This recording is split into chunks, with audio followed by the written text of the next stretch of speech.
آسان بنا لو، اپنے لیے نجات کا سامان بنا لو۔ دنیا کی کتابوں پہ نظر بعد میں رکھنا، بچوں کو پہلے حافظ قرآن بنا۔ دنیا کی کتابوں پہ نظر بعد میں رکھنا، بچوں کو پہلے حافظ قرآن بنا لو۔ بچے کو قرآن کی تعلیم دو، اپنے بچوں کو دینی تعلیم دو، پہلے اپنے مذہب کی تعلیم دو۔ اگر مدرسے میں نہیں بھیجا اپنے بچے کو، دینی تعلیم نہیں دلائی اپنے بچے کو، تو وہ کیا کرتا ہے؟ کالج اور یونیورسٹی میں جاتا ہے تو وہی کوئی تسلیمہ نسرین کی صورت میں نکل کے لوگوں کے سامنے آتی ہے، کوئی سلمہ رشدی کی صورت میں نکل کر کے آتا ہے، جو اسلام مذہب کو اپاہج بتاتی تھی۔ اللہ تعالیٰ کی شان و قدرت دیکھو، دونوں پیروں سے ہمیشہ کے لیے اپاہج کر دیا گیا۔ قرآن پہ انگلی اٹھانے والا بچا نہیں ہے۔ ابھی چند دنوں پہلے ایک اور اٹھا تھا ہمارے یہاں، اور اس نے کہا تھا کہ قرآن کے اندر سے 26 آیتیں نکال دی جائیں، اللہ نے اس کو اسلام سے ہی نکال دیا۔ وہ تھا تو پہلے ہی نہیں، اسلام میں تو پہلے ہی نہیں تھا، ایک نام ملا تھا وسیم، وہ بھی ختم۔ پتہ نہ کون سا تیاگی بنا، وہ نام ہی مٹ گیا۔ یہ میرے مذہب کی سچائی ہے۔ جس نے قرآن پہ انگلی اٹھائی، اسلام پہ انگلی اٹھائی، اس کا نام صفحہ ہستی سے مٹ گیا، اس کا نام زمین سے مٹ گیا، اور مرنے کے بعد پتہ نہیں اس کا کیا حال ہوگا۔ یہ قرآن ہے، قرآن ہر چیز کا بیان قرآن کے اندر موجود ہے، ہر چیز کا ذکر قرآن کے اندر موجود ہے، ہر چیز قرآن کے اندر موجود ہے، بس شرط کہ اتنا علم ہونا چاہیے۔ آؤ میں بتاؤں قرآن میں کیا ہے۔ ایک بات آپ نے سن لی، اب دیکھیں قرآن کے اندر ہر چیز ہے۔ آج انسان قرآن کو چھوڑ کر کے چاہتا ہے کہ میں الگ تعلیم حاصل کر کے اچھا انسان بن جاؤں۔ اچھا انسان تبھی بنے گا جب سینے میں قرآن ہوگا، اچھا انسان تبھی بنے گا جب سینے میں قرآن کی دولت ہوگی۔ قرآن ہے کیا؟ قرآن کیا پیغام دیتا ہے؟ قرآن ہمیں کیا درس دیتا ہے؟ قرآن ہمیں کیا سبق دیتا ہے؟ یہ جشن دستار حفظ قرآن ہے نا، تو قرآن ہے کیا؟ قرآن کو اگر قرأ یقرأ قرآن و قراءتن سے مشتق مانے تو اس کے معنی آتے ہیں ایسی کتاب جس کی بار بار تلاوت کی جائے، جس کی تلاوت کبھی بند نہ ہو، جس کی تلاوت کبھی ختم نہ ہو۔ اور آپ دیکھ لو جتنا قرآن پڑھا جاتا ہے پوری دنیا میں اتنی کوئی کتاب نہیں پڑھی جاتی۔ جتنی قرآن کی تلاوت ہوتی ہے اتنی کوئی کتاب نہیں پڑھی جاتی۔ پانچوں وقت نماز میں قرآن پڑھا جاتا ہے، انتقال ہو جائے تب قرآن پڑھا جاتا ہے، گھر میں قرآن خوانی ہے تب وہاں قرآن پڑھا جاتا ہے، 11ویں شریف کا موقع ہے تو قرآن پڑھا جاتا ہے، 12ویں شریف کا موقع ہے تو قرآن پڑھا جاتا ہے، اور محفل میلاد ہو تو قرآن پڑھا جاتا ہے۔ قرآن وہ اللہ کی کتاب ہے جس کی تلاوت کبھی بند نہیں ہوتی ہے۔ اب دیکھو قرآن کو اگر قرأ یقرأ قرآن و قراءتن سے مشتق مانے تو ایسی کتاب جس کی بار بار تلاوت کی جائے، اور قرآن کو اگر قرأ یقرأ قرآن و قراءتن سے مشتق قرنن و قراءتن سے مشتق مانے تو اس کے معنی آتے ہیں ایسی کتاب جو جمع کرنے والی ہے، ملانے والی ہے۔ میرے آقا فرماتے لوگوں تم قرآن کو مت چھوڑو، قرآن تمہیں نہیں چھوڑے گا، کیونکہ یہ قرآن بندے کو اللہ سے ملا دیتا ہے۔ قرآن کی تلاوت کرو گے، مولا علی شیر خدا فرماتے جب میرا دل چاہتا ہے کہ میں اپنے رب سے باتیں کروں تو میں نماز پڑھنے لگتا ہوں، اور جب میرا دل چاہتا ہے میرا رب مجھ سے باتیں کرے تو میں قرآن پڑھنے لگتا ہوں۔ یہ قرآن ہے۔ قرآن کی تلاوت کبھی بند نہیں کرنا چاہیے۔ قرآن کو آج ہم نے اتنے اوپر طاق میں سجا کے رکھ دیا جہاں ہاتھ نہیں پہنچتا۔ آج قرآن کی جگہ ہمارے ہاتھوں میں موبائل آ گیا، آج قرآن کی جگہ ہمارے ہاتھوں میں موبائل۔ اس موبائل نے آج میری قوم کو تباہی کے اس دہانے پہ پہنچا دیا ہے، تباہی کی اس منزل پہ پہنچا دیا ہے جہاں سے واپس لانا بہت مشکل ہو گیا ہے۔ آج انسان عادی ہو گیا موبائل کا۔ آپ نے دیکھا نہیں تھا، یہ بھی ایک انگریزوں کی بہت بڑی سازش ہے تاکہ ان کو ایسی چیزوں کا عادی بنا دیا جائے جو ان سے چھوٹے نہیں۔ پہلے آپ نے دیکھا ہوگا ہماری طرف جیو کا ریچارج فری میں ملا تھا، 1-2 مہینے تک حضرت فری میں ریچارج۔ بچوں کو اتنا عادی بنا دیا، دن میں بھی انٹرنیٹ چلا رہے ہیں، رات میں بھی انٹرنیٹ چلا رہے ہیں۔ اس کے بعد کیا ہوا؟ آگے چل کر کے وہی جب نمبر سب میں بٹ گیا، اس کے رشتہ داروں میں، عزیز و اقارب میں، دوستوں میں، سب میں وہ نمبر پہنچ گیا، تب اس میں جو ہے وہ پیسوں کا ریچارج ہونے لگا۔ اب کیا کرو گے؟ عادت پڑ گئی نیٹ چلانے کی، عادت پڑ گئی اس کی انٹرنیٹ چلانے کی، عادی بنا دیا گیا۔ یہ موبائل تمہاری فکر کا قاتل ہے، یہ موبائل تمہاری تعلیم کا قاتل ہے، یہ موبائل تمہاری سوچ کا قاتل ہے۔ کیوں؟ کیونکہ یہ اتنا وقت کو برباد کرتا ہے۔ اس لیے اے میرے پیارے مسلمانوں، یہ موبائل کو ایک طرف رکھ کر کے اس اپنے ہاتھ میں قرآن لو، فجر کی نماز پڑھو تو قرآن پڑھنے کے بعد میں قرآن کی تلاوت کرو، ظہر کی نماز پڑھنے کے لیے جاؤ، سنتیں پڑھ کر کے بیٹھو، تب قرآن کی تلاوت کرو۔ قرآن کی تلاوت کرو گے، ایک شاعر نے کہا تھا کہ ہر لفظ کو سینے میں بسا لو تو بنے بات، ہر لفظ کو سینے میں بسا لو تو بنے بات۔ تاکوں میں سجانے کے لیے قرآن نہیں ہے، اور اللہ میرے رزق کی برکت نہ چلی جائے، 2 روز سے گھر میں کوئی مہمان نہیں ہے۔ اس لیے قرآن کو اپنے سینے میں بساؤ، قرآن کی تعلیم پہ عمل کرو۔ قرآن کے اندر ہر چیز کا بیان موجود ہے، ہر چیز کا ذکر موجود ہے۔ آؤ وہی چیز بتاؤں اور بہت جلدی اپنی تقریر کو میں سمیٹوں۔ قرآن میں ہر چیز کا بیان ہے۔ غیر مسلم پڑھتا ہے تو کچھ تلاش کرنے کے لیے پڑھتا ہے۔ آؤ ذرا دیکھو، قرآن کے اندر ہر چیز کا ذکر ہے۔ آپ نے دیکھا ہو، سنا ہوگا، اور جو کالج سے تعلق رکھتے ہیں، یونیورسٹی سے تعلق رکھتے ہیں، جو عصری تعلیم سے تعلق رکھتے ہیں، وہ بخوبی جانتے ہیں۔ اور الحمدللہ یہ شہر کا جلسہ ہے، نیپال کے پڑھے لکھے لوگ، صلاحیت لوگ یہاں پر بیٹھے ہوئے ہیں۔ میں اب آپ کی توجہ چاہتا ہوں۔ 1969 کے اندر 3 لوگ چاند پر گئے تھے۔ کتنے لوگ گئے تھے؟ 3 لوگ چاند پر گئے تھے 1969 کے اندر۔ کیا اس کا ذکر قرآن میں آیا ہے؟ قرآن تو 1450 سال پہلے نازل ہوا، اور وہ 1969 میں گئے۔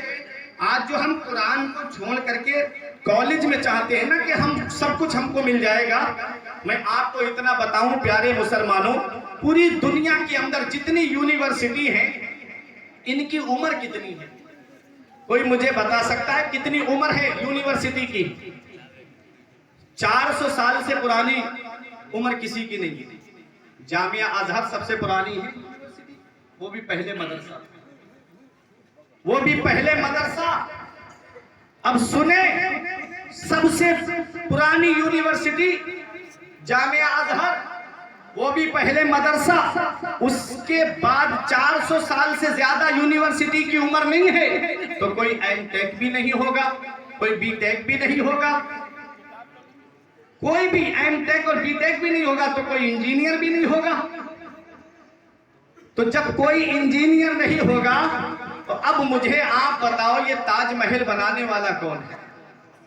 یہ قطب مینار بنانے والا کون ہے؟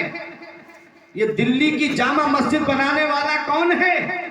تو تمہیں یہ کہنا پڑے گا، یہ بھی ایک قرآن پڑھنے والے کی دین ہے، یہ ایک قرآن پڑھنے والے کی دین ہے۔ قرآن جس کے سینے میں آ جاتا ہے، ہر چیز کا علم قرآن کے اندر موجود ہے۔ اب آپ دیکھو 1969 کے اندر ایڈن ایلڈرن کولن بش چاند کے اوپر گئے۔ حضرات، کیا اس کا ذکر قرآن کے اندر آیا؟ کیا اس کا تذکرہ قرآن کے اندر آیا؟ آج ہم جو سوچتے ہیں نا کہ قرآن کی تعلیم سے ہٹ کے دنیاوی تعلیم حاصل کر کے کامیاب ہو جائیں گے، نہیں پیارے مسلمانوں، قرآن کے اندر ہر چیز کا علم موجود ہے۔ اگر آپ کو یقین نہ ہو تو آپ میری نہیں، ڈاکٹر مورس بکیل کی آپ ہسٹری پڑھ کے دیکھ لو۔ آپ گوگل پہ سرچ کریے گا ڈاکٹر مورس بکیل، یا آپ اس نے ایک کتاب لکھی تھی the Bible the Quran science, English میں کتاب ہے، آپ اس کو گوگل پہ سرچ کر کے دیکھ سکتے ہیں۔ یہ کیا ہے؟ یہ ایگریکلچر کے جو ہے پروفیسر تھے۔ جب ان کو یہ پیغام پہنچا کہ اب تم مصر میں جاؤ، یہ جا کر کے وہاں دریائے نیل ہے، اس کے دریائے نیل کے کنارے پہ جا کر کے وہاں کی مٹی کو تلاش کرو، وہاں کی مٹی کو دیکھو اور پتہ لگاؤ کہاں کی مٹی زیادہ اپجاؤ ہوتی ہے، کہاں فصل زیادہ اچھی ہوتی ہے۔ اور ایگریکلچر میں ایک سبجیکٹ پانی بھی آتا ہے، کہاں کا پانی جو ہے وہ کھیتی کو زیادہ فائدہ پہنچاتا ہے۔ یہ گئے اپنی لیبرٹی لے کر کے، اپنی تمام سامان کو لے کر کے جب مصر میں پہنچے تو جا کر کے دریائے نیل کے کنارے ٹہل رہے تھے، زمین کو تلاش کر رہے تھے، مٹی دیکھ رہے تھے کہ کہاں کی مٹی زیادہ اپجاؤ ہوتی ہے، پانی پہ ریسرچ کر رہے تھے۔ اچانک ان کے پیر سے ایک لاش ٹکراتی ہے۔ کیا ٹکرائی؟ لاش ٹکرائی۔ آپ نے جب مٹی کو ہٹا کے دیکھا تو آپ اس لاش کے پیر کو اٹھاتے جائیں، بہت لمبی لاش۔ سوچ میں پڑ گئے، حیرت میں پڑ گئے۔ اس وقت تو اتنے لوگ نہیں ہیں، 1998 کی میں بات کر رہا ہوں۔ ڈاکٹر موریس بکیل کی پوری ہسٹری آپ پڑھ کر کے دیکھ لیجئے۔ وہ کہتے ہیں میں نے جب مٹی کو ہٹایا اس کے اندر سے ایک لمبی چوڑی لاش نکلی۔ میں سوچ میں پڑ گیا یہ اتنے لمبے لوگ اب تو نہیں ہو رہے ہیں، یہ تو کوئی پرانی چیز معلوم ہوتی ہے، یہ تو کوئی پرانی چیز دکھ رہی ہے۔ آپ نے اپنے ساتھیوں کو ساتھ میں لیا اور لینے کے بعد میں اس لاش کو اٹھا کر کے اپنے لیبرٹی روم میں لے کر کے آئے، اور جب لے کر کے آئے اس کے اوپر ریسرچ کرنا شروع کیا۔ آپ نے اس کے پیر کی انگلی پہ ریسرچ کیا۔ اس کے بعد سو کہتے ہیں کہ یہ لاش ابھی کی نہیں ہے بلکہ یہ تو بہت پرانی لاش لگ رہی ہے، 3200 سال پرانی لاش تھی۔ آپ نے سوچا کہ یہ کوئی نہ کوئی عجوبہ ضرور ہے، لیکن پتہ کیسے چلے گا؟ کوئی بتا ہی نہیں رہا تھا کہ یہ کس کا جسم ہے، کوئی نہیں بتا پا رہا تھا کہ یہ لاش کس کی ہے۔ حیرت میں پڑ گئے، بولے اس کا تعلق دھارمک لگتا ہے، اس کا تعلق کوئی مذہب سے لگتا ہے۔ کہتے ہیں کہ میں نے پوری بائبل پڑھ لی لیکن مجھے کہیں اس کے بارے میں نہیں ملا۔ کہتے ہیں میں سوچ میں پڑ گیا، پھر میں نے ایک عالم صاحب کو بلایا اور بلانے کے بعد میں نے کہا آپ مجھے قرآن پڑھ کے سنائیے۔ کہتے ہیں پہلے میرے کنیسہ میں رہنے والے سنٹانے گرجا گھر میں رہنے والے ہمارے گروؤں نے یہ کہا تھا کہ قرآن کو نہیں پڑھنا چاہیے کیونکہ قرآن اللہ کی کتاب نہیں ہے بلکہ قرآن محمد کا اپنا گڑا ہوا کلام ہے۔ اللہ اکبر! یہ قول کون کر رہا ہے؟ یہ عیسائی کر رہے ہیں، اور یہی قول جو ہے وہ مکے کے کفار نے کیا تھا کہ رات کو حجرہ عائشہ میں بیٹھ کر کے محمد صلی اللہ علیہ وسلم چند عربی کے جملے جوڑتے ہیں اور باہر آ کے ہم کو سنا کر کے کہتے ہیں کہ یہ اللہ کا کلام ہے، یہ اللہ کا کلام ہے، یہ قرآن ہے جو میرے اوپر نازل ہوا ہے۔ جب کفار مکہ نے قرآن کی عظمت کا انکار کیا تھا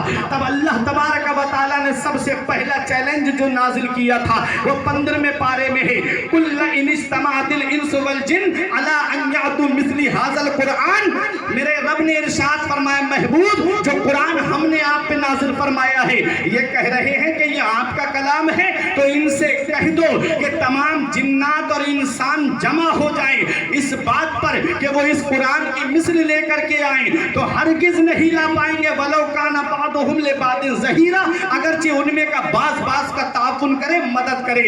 حضرات پہلا چیلنج قرآن میں دیا گیا، میرے آقا نے پڑھ کر کے سنایا۔ تم کہتے ہو کہ یہ قرآن میرا کلام ہے، اللہ کا کلام نہیں ہے، تو اس قرآن کی مثل بنا کر کے لے آؤ۔ کوئی بنا کے نہیں لا پایا۔ پھر دوسرا چیلنج قرآن میں نازل ہوا جس کا ذکر 11ویں پارے میں آیا ہے، محبوب یہ پورا قرآن کیا لا پائیں گے؟ قرآن میں 114 سورتیں ہیں، محبوب ان سے کہہ دو اس میں سے 10 سورتوں کی مثل بنا کر کے لے آئیں۔ قرآن کہتا ہے کہ وہ 10 سورتیں بھی بنا کر کے نہیں لا پائی۔ جب کفار مکہ خاموش ہو گئے تو میرے آقا نے چیلنج کو ہلکا کر دیا۔ اب آخری چیلنج نازل ہوا جو پہلے پارے میں ہے، وَإِن كُنتُمْ فِي رَيْبٍ مِّمَّا نَزَّلْنَا عَلَىٰ عَبْدِنَا فَأْتُوا بِسُورَةٍ مِّن مِّثْلِهِ وَادْعُوا شُهَدَاءَكُم مِّن دُونِ اللَّهِ إِن كُنتُمْ صَادِقِينَ۔ اللہ نے فرمایا محبوب ان سے کہہ دو کہ تم شک کرتے ہو جو اللہ نے اپنے محبوب بندے پہ نازل فرمایا ہے کہ وہ اللہ کا کلام نہیں ہے بلکہ بندے کا کلام ہے، تو محبوب ان سے کہہ دو کہ قرآن میں 114 سورتیں ہیں، ان میں سے ایک سورت کی مثل بنا کر کے لے آؤ۔ نیپال میں رہنے والے پیارے مسلمانوں، ضیاء الاسلام مدرسے کے صحن میں بیٹھنے والوں، اب اپنا ایمان تازہ کر لو۔ میرے آقا نے قرآن کی سب سے چھوٹی سورت اِنَّا أَعْطَيْنَاكَ الْكَوْثَرَ لکھوا کر کے کعبے کی دیوار پہ ٹکوا دی اور حکم دے دیا کہ جو چاہے اس کی مثل بنا کر کے لے آئے۔ تاریخ مکہ بتاتی ہے کہ کافر آتے اِنَّا أَعْطَيْنَاكَ الْكَوْثَرَ کو پڑھتے اور منہ دبا کر کے چلے جاتے۔ ایک سب سے بڑا شاعر جو تھا، فی البدیہہ شاعر جو تھا، اسے پکڑ کر کے لائے، لا کر کے قرآن کریم کی جہاں آیت کریمہ لکھی ہوئی تھی سامنے لا کے کھڑا کر کے کہا کہ اگر تو نے اس کی مثل بنا دیا تو ہم سینہ تان کے کہہ دیں گے کہ یہ کلام محمد کا اپنا ہے، خدا کا کلام نہیں ہے۔ اس شاعر نے جب اتنے اتنا پڑھا انا اعطینا کل کوثر تو بے ساختہ پکار کے کہتا ہے حاضل کلام لیس بے بشر، یہ کلام کسی انسان کا نہیں ہے۔ کفار مکہ خاموش ہو گئے، میرا امام پکار کے کہتا ہے تیرے آگے یوں ہے دبے لچے فصحاء عرب کے بڑے بڑے، تیرے آگے یوں ہے دبے لچے فصحاء عرب کے بڑے بڑے، کوئی جانے کے منہ میں زبان نہیں بلکہ جسموں میں جان ہے۔ نعرہ تکبیر، نعرہ رسالت، نعرہ رسالت، عظمت قرآن، عظمت قرآن، مذہب اسلام، مذہب اسلام، مسلک اعلیٰ حضرت، مسلک اعلیٰ حضرت دارالعلوم غوثیہ ضیاء الاسلام مفتی فرقان رضا صاحب قبلہ منظری، نعرہ تکبیر، نعرہ رسالت، سبحان اللہ سبحان اللہ۔ تو قرآن کا جواب نہ اس وقت کوئی لا سکا، نہ آج تک کوئی لایا ہے، نہ صبح قیامت تک کوئی لائے گا۔ یہ چیلنج صرف اسی وقت کے لیے نہیں تھا، صبح قیامت تک کے لیے ہے۔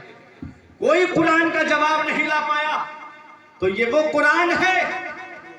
ڈاکٹر مورس بکیل کہتے ہیں کہ ہمارے تو گروؤں نے یہ کہا ہے کہ قرآن پڑھنا نہیں چاہیے، قرآن سننا نہیں چاہیے، کہتے ہیں لیکن میں نے سوچا لاؤ سنوں تو ہے کیا۔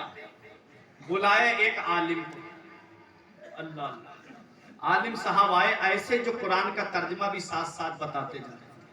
وہ لاش رکھی ہے سامنے، حیرت میں ہے کہ یہ ہے کس کی، کوئی کتاب نہیں بتا پا رہی ہے کس کی۔ بولے اب آپ قرآن پڑھ کے سنائیے۔ اب عالم صاحب نے قرآن پڑھنا شروع کیا، اور جیسے ہی قرآن پڑھا، ایک پارہ پڑھا، 2 پارے پڑھے، پھر رک گئے۔ تو وہ بولے ڈاکٹر مورس بکیل آپ رک کیوں گئے؟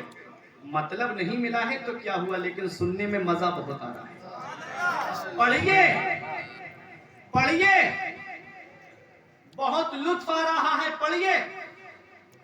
اللہ اللہ، عالم صاحب نے پڑھنا شروع کیا۔ جب سورہ یونس میں پہنچے تو ایک آیت کریمہ فَالْيَوْمَ نُنَجِّكَ بِبَدَنِكَ الى آخر الآیہ، کہ آج اے فرعون ہم تجھے دریا میں ڈبو رہے ہیں اور قیامت تک کے لیے تیرے جسم کو سلامت رکھیں گے۔ بولے رک جاؤ، مطلب مل گیا، مقصد حاصل ہو گیا، پتہ چل گیا کہ یہ لاش کس کی ہے، یہ فرعون کی لاش ہے، اور آج بھی مصر کے میوزیم میں اس کی لاش رکھی ہوئی ہے۔ ڈاکٹر مورس بکیل کہتے ہیں ایک آتش کدہ تیار کیا جائے اور اس کے اندر آگ کو سلگا دیا جائے اور فرعون کی لاش کو اس میں اٹھا کر کے ڈال دیا جائے۔ ڈاکٹر مورس بکیل کہتے ہیں میرا دعویٰ ہے کہ فرعون کا جسم جلنا تو بہت دور کی بات ہے، اس کا ایک بال بھی نہیں چلے گا، کیونکہ رب نے قرآن میں فرما دیا ہے کہ آج اے فرعون ہم تیرے بدن کو، پہلے تجھے ہم دریا میں ڈبو رہے ہیں، پھر تیرے جسم کو ہم باقی رکھیں گے، آنے والے لوگوں کے لیے عبرت کا نشان بنا دیں گے تاکہ دنیا دیکھ لے۔ جو لوگوں پہ ظلم کرتا ہے، جو لوگوں کو ستاتا ہے، اسے اللہ عبرت کا نشان بنا دیتا ہے۔ اس لیے اے میرے پیارے مسلمانوں، ڈاکٹر مورس بکیل نے جب اتنا سنا تو اس کے بعد کہا میرے گرو جھوٹ کہتے تھے، گرجا گھر کے کنیسہ کے میرے گرو جھوٹ کہتے تھے، یہ مجھے پتہ چل گیا ہے۔ قرآن تو 1450 سال پہلے نازل ہوا ہے، اور محمد الرسول اللہ اپنی جیبنی میں، اپنی حیات ظاہری میں کبھی مصر نہیں آئے ہیں، تو ان کو بتایا کس نے ہے کہ فرعون جو ہے، فرعون کا جسم دریائے نیل میں ڈوب گیا ہے اور اس کا بدن آج بھی سلامت ہے، ان کو بتایا کس نے ہے؟ تو ڈاکٹر مورس بکیل کہتے ہیں میں یہ جان گیا ہوں کہ محمد الرسول اللہ اللہ کے نبی ہے، اور ان پر جو کتاب نازل ہوئی ہے وہ قرآن بھی سچا ہے، محمد بھی سچے ہیں، ان کا مذہب بھی سچا ہے۔ آج میں کلمہ پڑھ کر کے مسلمان ہو رہا ہوں۔ نعرہ تکبیر، نعرہ رسالت، نعرہ رسالت، جشن دستار بندی دارالعلوم غوثیہ ضیاء الاسلام مسلک اعلیٰ حضرت مفتی فرقان رضا صاحب قبلہ منظری،